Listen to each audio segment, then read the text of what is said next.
Assalamualaikum guys, this is Zahir Khan. You are watching I Can Do. If you guys are interested in making your communication skills better, you are on the right place. आज मैं हाजिर हूँ और topic के साथ। आज का हमारा टॉपिक है मे एक्टिव एंड पैसिव। अगर आप मे के एक्टिव और पैसिव जानना चाहते हैं तो this video is for you. अगर नहीं जानना चाहते तो जान जाने का गुनाह नहीं मिलता। तो चलते हैं टॉपिक की तरफ। मे का मतलब होता है शायद। क्या मतलब होता है? शायद।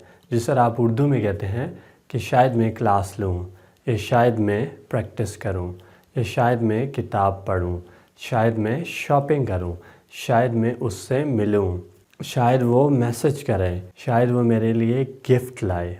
तो इस तरह के जुमलों के लिए हम यूज़ करते हैं मे। और मे 50% चांसेस होते हैं। कितने परसेंट? 50%। यहाँ पे बात 50-50 होती है। मिसाल के तौर पर अगर मैं कहता हूँ शायद वो मेरे लिए गिफ्ट लाए, तो उसके गिफ्ट लाने के 50% चांसेस हैं और 50% नहीं हैं। यानी कि बात क्या है? 50-50। तो इसके एक्टिव कैसे होंगे और पैसिव कैसे होंगे? देखिए, एक्टिव के अंदर हमारा फोकस सब्जेक्ट पे होता है। किस पे होता है? सब्जेक्ट पे। मिसाल के तौर पर मैं कहता हूँ शायद सीमा खाना बनाए। कौन खाना बनाए? सीमा। तो ये जो जुमला है शायद सीमा खाना बनाए, ये एक्टिव है, क्योंकि एक्टिव के अंदर हम ये बताते हैं कि काम कौन करता है। तो काम करने वाला बंदा जो है वो सीमा है। बंदा नहीं बल्कि बंदी है। तो वो कौन है? सीमा। तो ये क्या हुआ? एक्टिव हुआ। अब इसका पैसिव हो जाएगा शायद खाना बनाया जाए। एक्टिव होगा शायद वो हज करे, और इसका पैसिव हो जाएगा शायद हज किया जाए।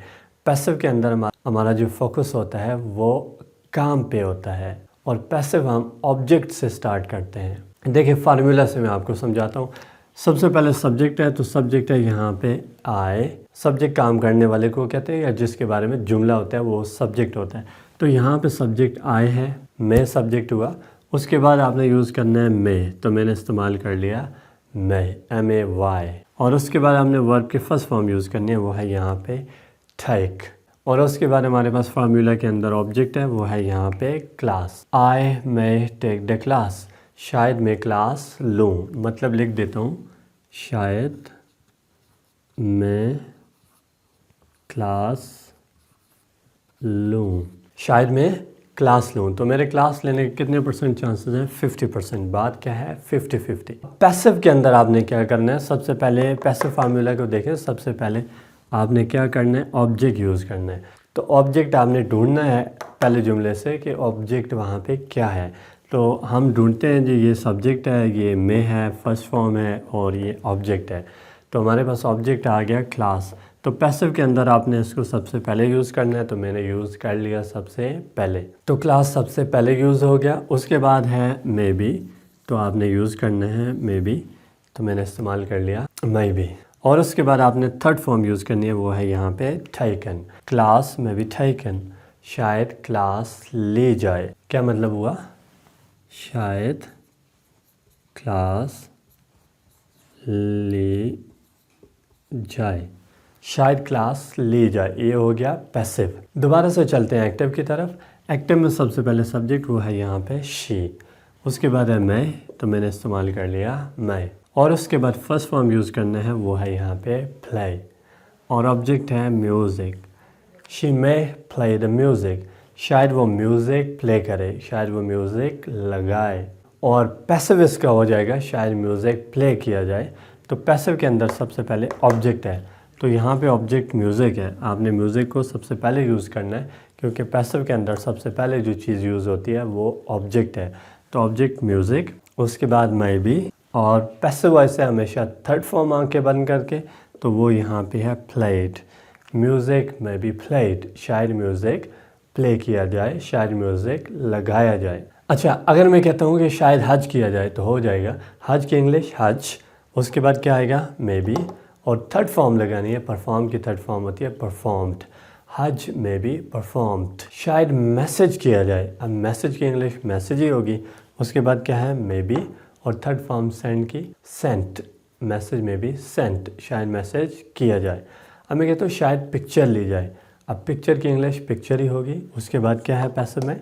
May be. और थर्ड फॉर्म टेक की टेकन।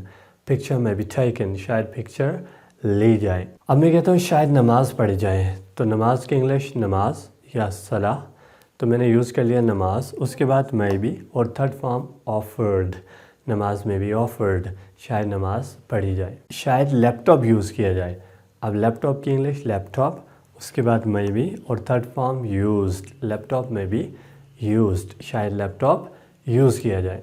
अगर आपसे कोई पूछता है क्या आज क्लास ली जाएगी, तो आप कहते हैं शायद आज क्लास ली जाए, तो इसकी इंग्लिश हो जाएगी क्लास में बी टेकन टुडे। देखिए गाइस, अगर आप इसका नेगेटिव बनाना चाहते हैं, आपने मे के साथ नॉट इस्तेमाल करना है, तो नेगेटिव बन जाएगा। क्या हो जाएगा? मे के साथ नॉट, क्लास में नॉट बी टेकन, शायद क्लास ना ली जाए। और इसको अगर नेगेटिव में चेंज करें, मैंने कहा मे के साथ आपने नॉट यूज़ करना है, तो हो जाएगा म्यूज़िक में नॉट बी प्लेड, शायद म्यूज़िक प्ले ना किया जाए।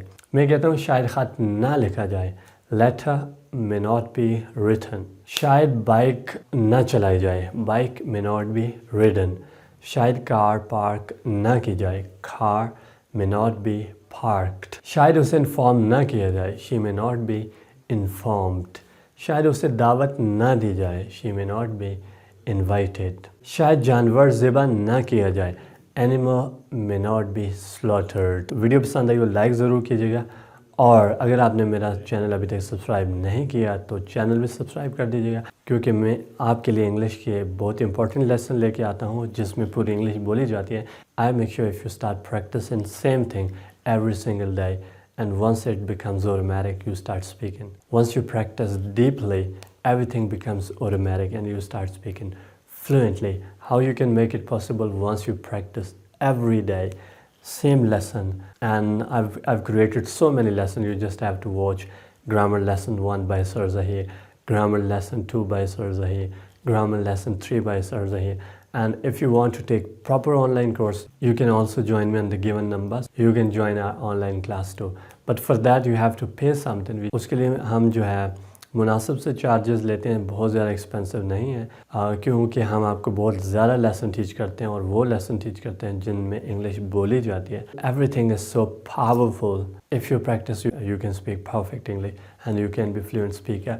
The same way I'm speaking, I think you can speak. But what I did, I just practiced, nothing else. I didn't do any sort of magic and something like that. I just practiced, and you can see me speaking good English. I don't think so I face any sort of problem while speaking. I think that I can speak like native speakers. I don't have to think about it. I don't have to get stuck somewhere. It seems quite natural.